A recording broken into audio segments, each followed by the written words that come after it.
Praise the lord. దేవుని పరిశుద్ధ నామమునకు మహిమ కలుగునుగాక. ప్రభువును రక్షకుడైన యేసుక్రీస్తు నామములో మీకు శుభములు, వందనాలు తెలియజేస్తూ ఉన్నాను. ఈరోజు ఉదయకాల వాక్య ధ్యాన భాగము అపోస్తుల కార్యములు 1వ అధ్యాయము 3వ వచనము. ఆయన శ్రమపడిన తరువాత 40 దినముల వరకు వారికి అగుపడుచు దేవుని రాజ్య విషయములను గూర్చి బోధించుచు అనేక ప్రమాణాలను చూపి వారికి తన్ను తాను సజీవునిగా కనపరచుకొనెను.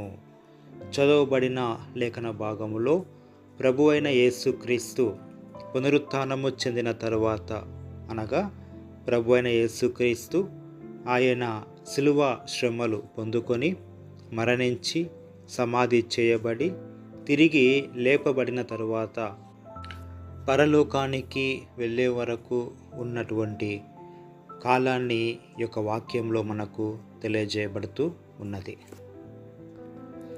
ప్రభువైన యేసుక్రీస్తు 40 దినములు శిష్యులకు ప్రత్యక్షమగుట ద్వారా తన పునరుత్థాన సందేహమునకు స్థానము లేకుండా నిరూపించబడింది.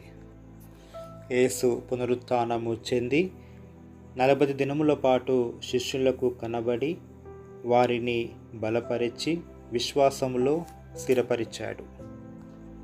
వారిని యెరూషలేములోనే ఉండి తాను వాగ్దానము చేసిన పరిశుద్ధాత్మ కొరకు కనిపెట్టమన్నాడు. ఈ పరిశుద్ధాత్ముని శక్తి ద్వారానే ఆది క్రైస్తవ సంఘము బలమైన శక్తితో ఆవిర్భవించినది.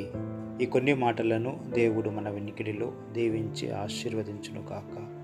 ఆమేన్. ప్రార్థించుకుందాం.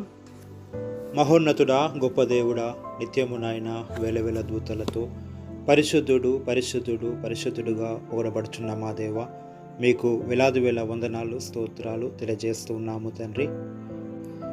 ఈ యొక్క ఉదయకాల వాక్య ధ్యానములు కొరకు మీరు చూపిన కృపను బట్టి నాయన మీకు వందనాలు, స్తోత్రాలు తెలియజేస్తూ ఉన్నాము.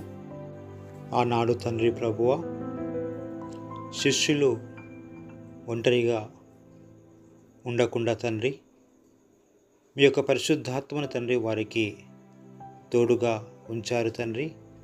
ఆది సంఘము ఏర్పాటు చేయబడటకు కృప చూపారు తండ్రి ప్రభువ. మా జీవితాలకు, మా కుటుంబాలకు కూడా తండ్రి ప్రభువ మీ యొక్క పరిశుద్ధాత్మను తోడుగా ఉంచండి.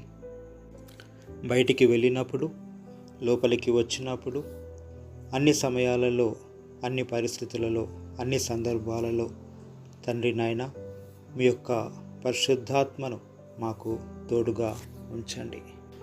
క్షేమకరముగా జరిగించండి.